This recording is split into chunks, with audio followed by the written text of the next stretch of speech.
Let's talk about vacuums. I'm sure they're nothing new to you. You probably have several in your home. But let me just tell you about the specifics for how we like to use our vacuums at Immaculate Custom Cleaning. So you'll notice all of our vacuums are Shark branded. Sharks can be a little bit heavier, so if you have a smaller, lightweight vacuum, it might be a little bit of a physical process to get used to the Shark vacuums. Let's start with the top of the vacuum. You'll see on the back side, I'm pressing this little push down release, just so I can then show a little bit easier the top wand portions. Very top's our power button. Obviously, as you're probably assuming, you press it on to turn it on, you press it again to turn it off. There is then a rolling mechanism right below it. When you push it the whole way down, you'll see that's marked for hard floors. This controls your roller bar. Your roller bar is the thing spinning that pushes items, debris up into the vacuum itself. So when you have it pushed the whole way down, the roller bar is as low to the floor as it can go. When you push it to this middle setting, you'll see it says carpet/low pile. That is for smaller, thinner carpets. This is what you're probably going to run into most of the time residentially. Then the top setting is for your most thick area carpets. So those really thick rugs, or in retrospect, the really thin ones that might be more shaggy, you're gonna have to come up to this highest setting so that you don't get stuck on it. As we keep following this down, I'm gonna unwrap the cord so that I can show you the wand.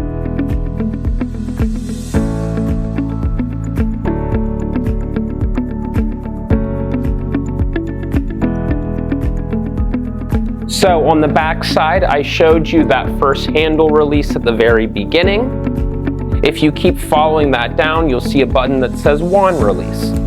You press that button and the entire wand comes out. You'll notice we use this very often for something called edging. This helps get debris, all of your crumbs that are stuck between items that the vacuum can't reach or on edges of the room, and gets a full vacuum through there. Pushes straight back down when you're finished with it. Then back on the front side, we have our lift away functions and our canister. So this is our canister collecting all the dust, debris, etc. Towards the top here, there is a dust cup release button. You press that in, your entire dust cup will be released. When you're ready to dump this, you'll hit the button here at the bottom. The whole bottom then swings open. If you have stuff stuck in the top, you can press two buttons towards the top and open it up almost like a bridge would. Important to know, we dump out the canisters either A, when they're completely full, or B, when we are finished using the vacuum at that home. So after every home, you'll want to be in the practice of dumping all vacuums that have been used. We don't want to take that debris into other clean spaces. When you're ready to put this back on, it shifts right back on. Just like that. Other things to know around this area, there's a big black square button here towards the top. This is called powered lift away. As you're using the vacuum, if you need to get under a piece of furniture that you can't easily reach, you can press this to release your canister completely and still use the vacuum like normal. This helps get underneath furniture pieces that you may not otherwise be able to get under because your canister is blocking it. And that just slides right back on. As we follow this all the way towards the bottom, realize that you are on a swivel head, so you do need to apply pressure before your head starts swiveling. And then the last thing I want to highlight is here towards the front, you will have a light area.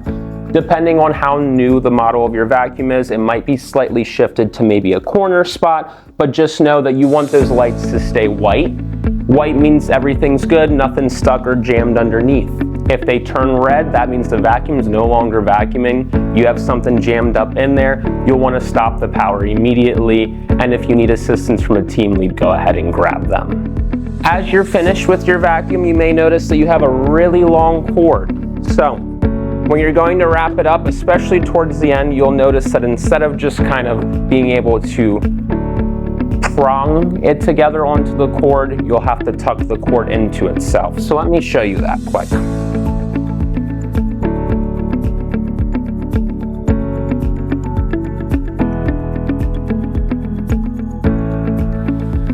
You'll see as you're finishing up wrapping up your cord that due to the extension being added to it, you have a little bit of extra cord that's kind of just hanging out, doesn't really have anywhere to go.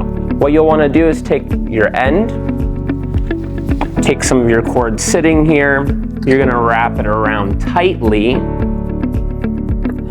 I like to always do at least 2 spin arounds, and then this little bit of extra that's still left over for where you'd plug it into the outlet, I like to piece through my cords and tuck it in so that it's nice and neat.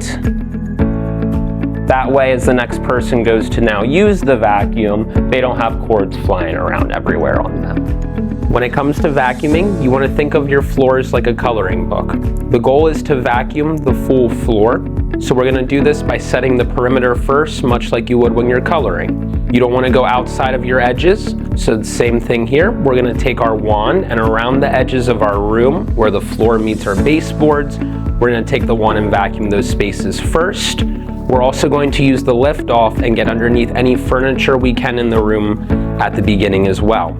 Once you've done that, you've set your perimeter, you're now ready to vacuum the interior spaces. Items that may have been paved the way for you, you'll want to make sure you shift back during this time. And then specifically for carpets, you'll work on something called carpet lines.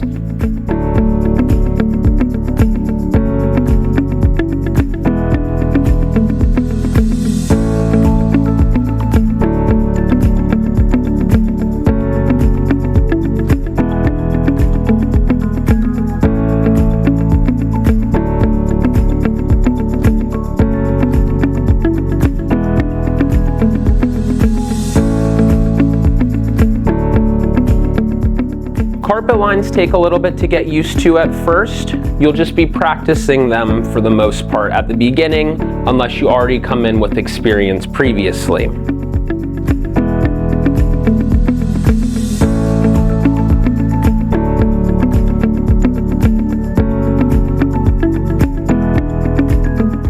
Again, that may seem like a lot when we're looking at just a vacuum with all the different parts and pieces, but a reminder as you're training, you're going to get more experience with this every single day, and you'll get more comfortable as you get more time with it. The 2 reminders I want to give you as you're going between homes and you're wrapping up your vacuum: please make sure you fully dump your canister between homes, and please make sure you properly wrap up your cord. Now let's move on and talk about mopping.